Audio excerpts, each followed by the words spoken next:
আসসালামু আলাইকুম। স্বাগতম জানাচ্ছি শরীফ অ্যাগ্রো এর নতুন একটি ভিডিওতে। আজকে আমরা আপনাদের নিয়ে যাব আমাদের ফার্মের পুরো একদিনের কাজের ভেতর দিয়ে। আপনি যদি কৃষিকাজ বা ফার্ম সেক্টর নিয়ে আগ্রহী হন, তাহলে এই ভিডিওটি আপনার জন্য অনেক উপকারী হবে। এই মুহূর্তে আমাদের এখানে ধান লাগানোর কাজ শুরু হয়েছে। ধান চাষ আমাদের দেশের প্রধান খাদ্য উৎপাদনের অন্যতম গুরুত্বপূর্ণ একটি অংশ। আমাদের যেহেতু গরু আছে, তাই এবার বেশ কিছু জমিতে ধান চাষ করেছি, কারণ ধান থেকে খড়ের যোগান মিলবে। গ্রাম বাংলায় এখনও অনেক জায়গায় হাতে ধান লাগানো হয়, কারণ এতে খরচ কম পড়ে এবং নিজের শ্রম ব্যবহার করা যায়।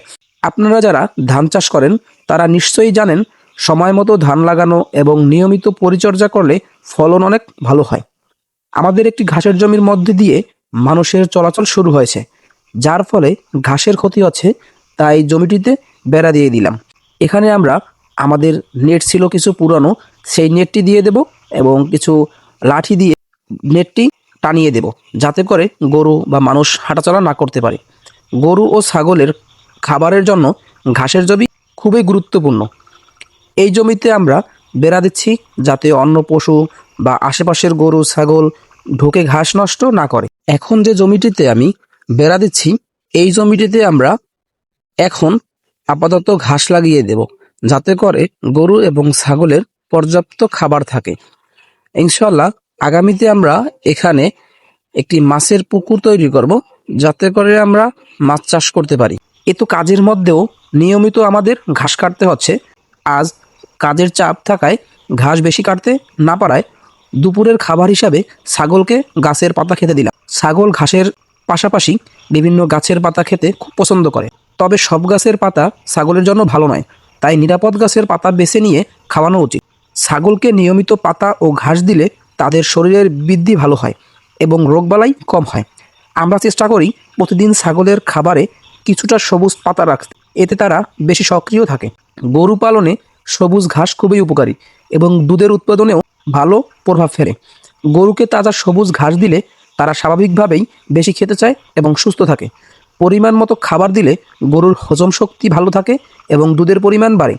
আমরা প্রতিদিন চেষ্টা করি গরুকে অন্তত 2 বার তাজা ঘাস দিতে। আপনারা যদি গরু পালন করেন তাহলে নিয়মিত ঘাস ও পরিষ্কার পানি দেওয়ার দিকে অবশ্যই খেয়াল রাখবেন। কোয়েলের খামার নতুন শুরু করায় এখানে আমাদের বেশি সময় দিতে হচ্ছে। সঠিক সময় খাবার দেওয়া, পানি দেওয়া, ডিম সংগ্রহ করা, সব মিলিয়ে কোয়েল পাখির পিছনে দিনের অনেক সময় ব্যয় হয়ে যায়। শীতের কারণে একটি খাঁচায় যে পরিমাণ কোয়েল ধরে তার থেকে অধিক রাখা হয়েছিল, যার কারণে চাহিদা মতো খাবার খেতে পারে না। তাই কিছু কোয়েল উপরের খাঁচায় তুলে দিলাম, যাতে করে প্রয়োজন অনুযায়ী প্রত্যেকটি কোয়েল খাবার খেতে পারে। কোয়েল পাখির খাবার এবং পানির ব্যবস্থা সঠিকভাবে মেনটেন করতে হয়, তা না হলে কোয়েল পাখি থেকে আশানুরূপ ফল পাওয়া অসম্ভব হয়ে পড়ে। আমাদের ফার্মে নিয়মিত ছাগলকে ডিওয়ার্মিং করানো হয়, অর্থাৎ কৃমিনাশক প্রয়োগ করা হয়। ছাগলকে আপনি যতই ভালো খাবার দিন, যদি ছাগলের কৃমির সমস্যা থাকে তাহলে ছাগল কখনোই সুস্থ থাকবে না। তাই আমরা নিয়মিত ছাগলকে কৃমিনাশক ঔষধ দিয়ে থাকি। এর পাশাপাশি প্রাকৃতিকভাবে ডিওয়ার্মিং করাই। ছাগলকে সকালবেলা খালি পেটে নিম পাতা খেতে দিলে ডিওয়ার্মিং এর কাজ হয়। সকালবেলা খালি পেটে ছাগল নিম পাতা খেলে কৃমি দূর হয়ে যায়।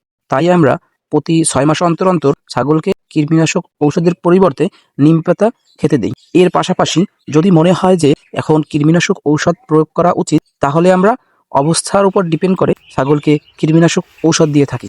সকলে ভালো থাকুন, সুস্থ থাকুন আর আমাদের জন্য দোয়া করবেন। আসসালামু আলাইকুম ওয়া রাহমাতুল্লাহ।